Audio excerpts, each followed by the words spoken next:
Hi, I'm Allison Pryor. Would you like to learn how to draw like a pro? Well, come on over and I'll show you how.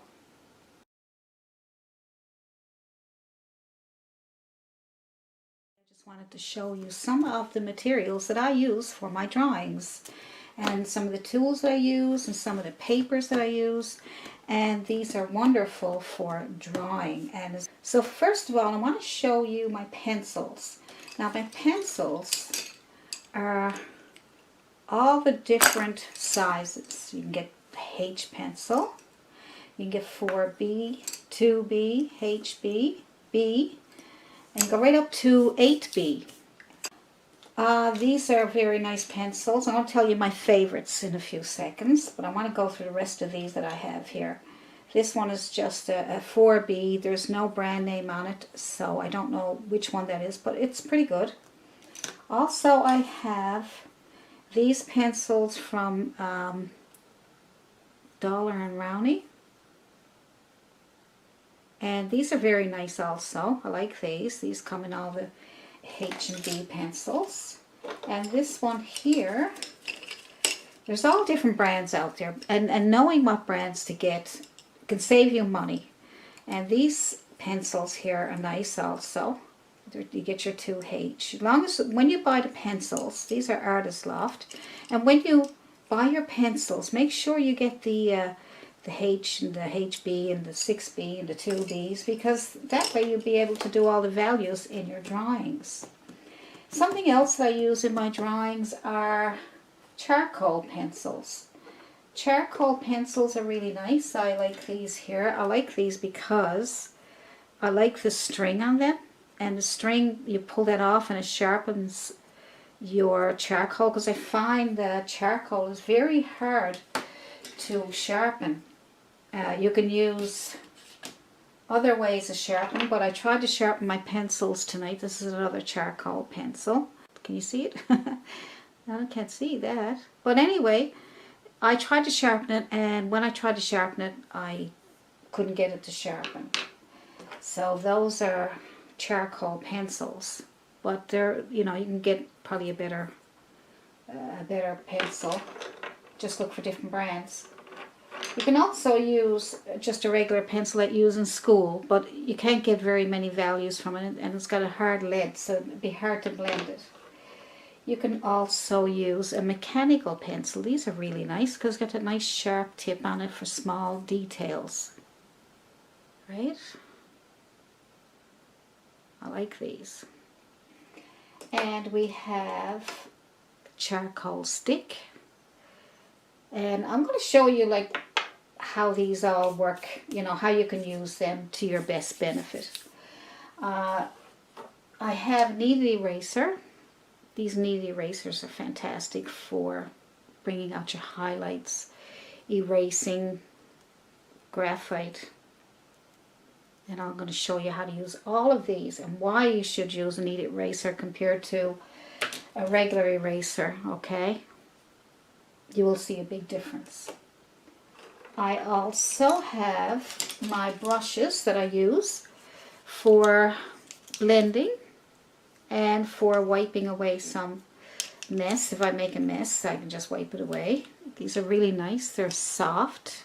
These are makeup brushes here. This is not. This is a. You can get watercolor brushes, which are nice too, as long as the watercolor brush is not wet.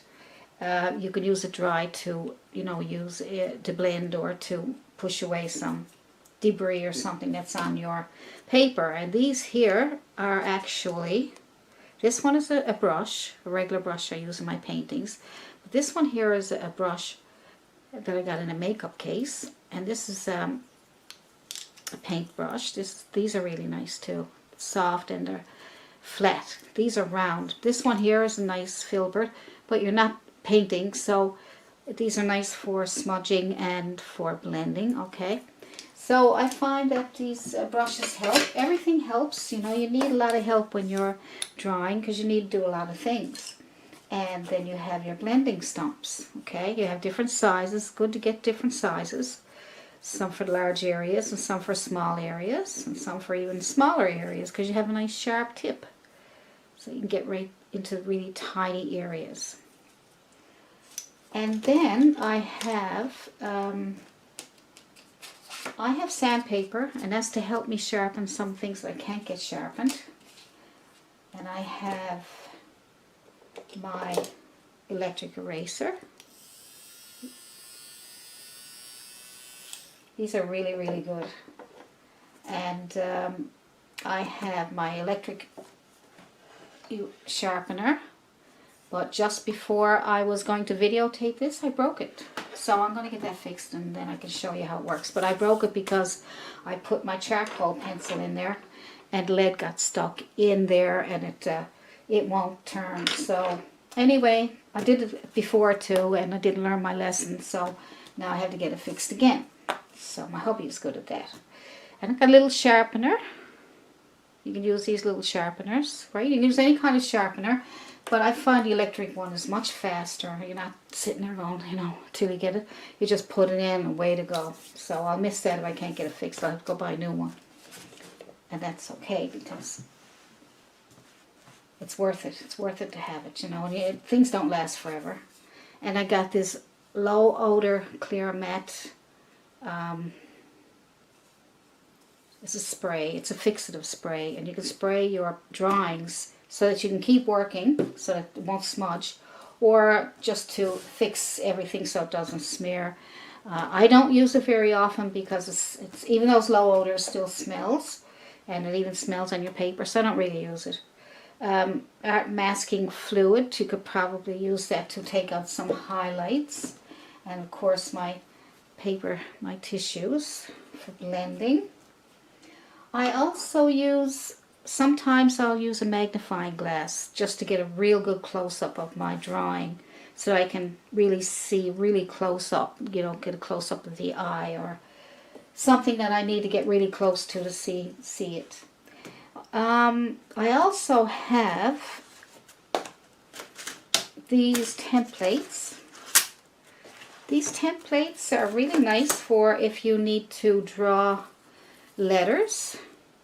They are really good for if you need to draw a straight line or a circle or a French curve, little squares. And you can also use these to go over your drawing and erase lines. I'll show you all that in another video. And I don't want to make them too long, one video, because I want you to concentrate on one video at a time.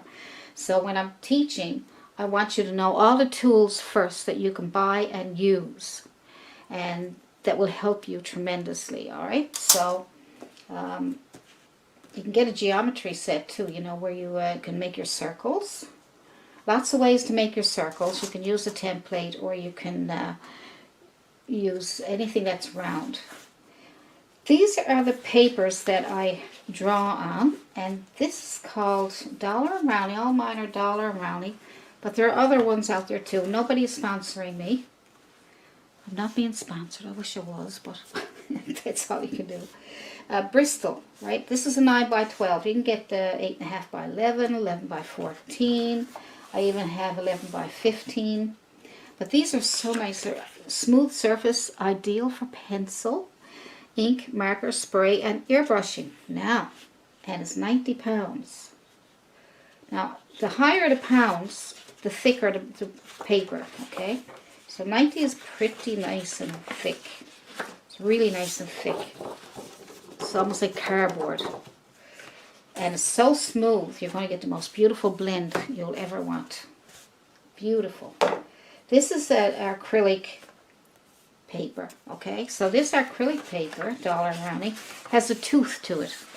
So it's tooth, which means that it's got texture. And if you want to draw things that you don't want to shade too much, you just want nice textured, this is a really nice paper for that. You can draw on this and you can paint on it also.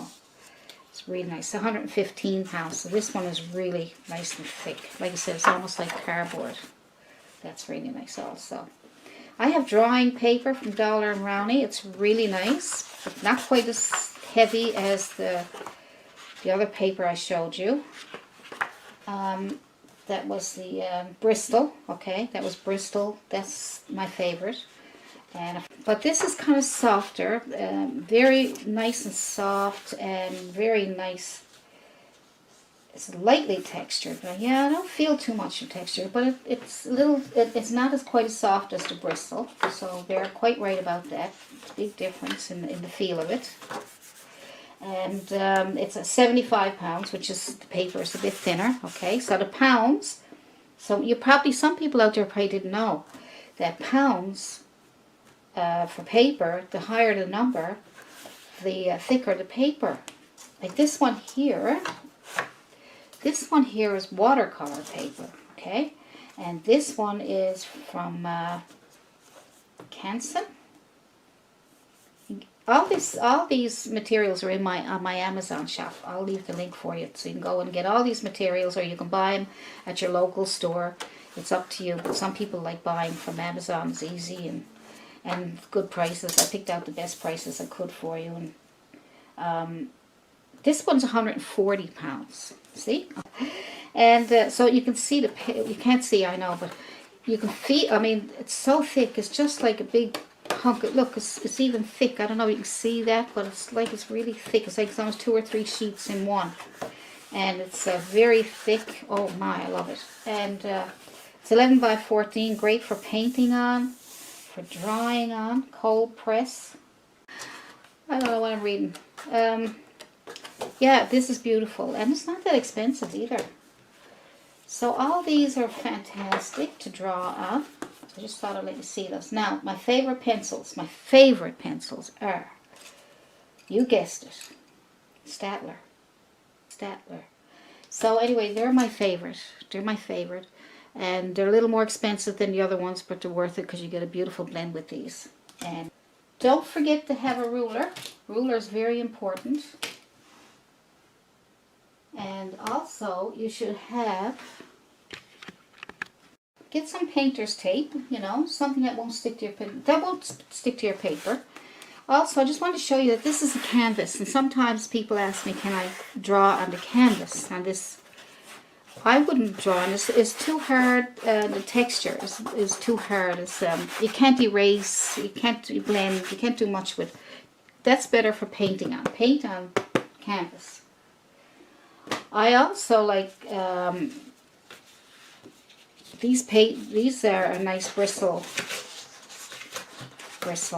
paper, and these are already shaded. See, so you can pick the color and then you can draw on them. And look how shiny they are. They're really nice. I like these.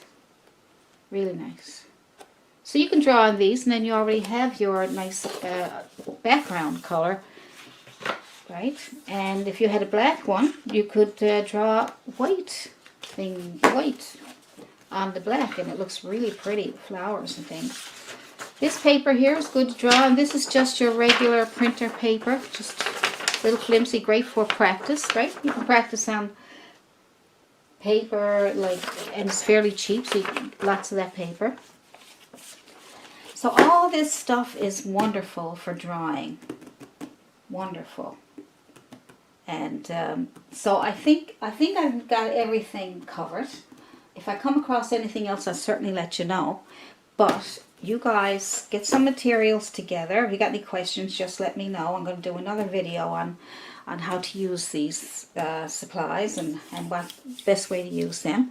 And then I will be doing a video on how to do a portrait and all kinds of good stuff coming up. So stay tuned, and I'll see you in the next video.